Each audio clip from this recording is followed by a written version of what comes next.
Yakisoba is kind of like mac and cheese for me. It's easy to make, you can make a lot of it, and my mom used to make yakisoba all the time for my lunch.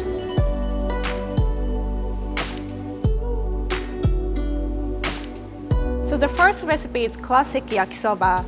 Tasty Japan is making 4 different versions here. Basic yakisoba is usually noodle, cabbage, carrot, bean sprout, thinly sliced pork toasted with yakisoba sauce, which is sweet, savory, and tangy, all at the same time. It's very similar to okonomiyaki sauce, but slightly thinner. It's kind of like Japanese chow mein. You might only be familiar with the basic style, but there are a bunch of different ways of making it. The second is salt and lemon. I've started seeing a lot of trend where salt-lemon combination is getting very popular in Japan. This is lighter than the sauce one. Also, yakisoba you often would find on the street. It's very much a Japanese street food. You can also find in Japan an instant version, so you can just pour hot water, drain the water, and add sauce. It's kind of like Maruchan ramen, but we have this yakisoba version of that.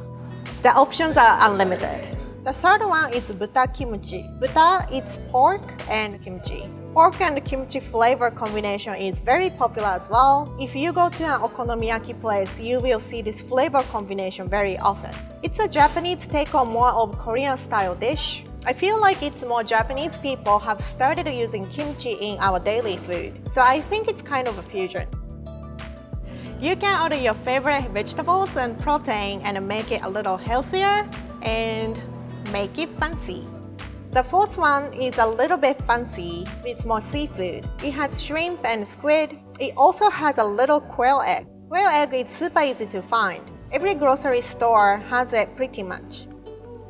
You might only be familiar with the basic style, but there are a bunch of different ways to make yakisoba that you should try. It's easy and simple with proteins and vegetables, nutritious and delicious dish. There are a lot of different ways of making it. If you have any other creative ideas, let me know. Go make it.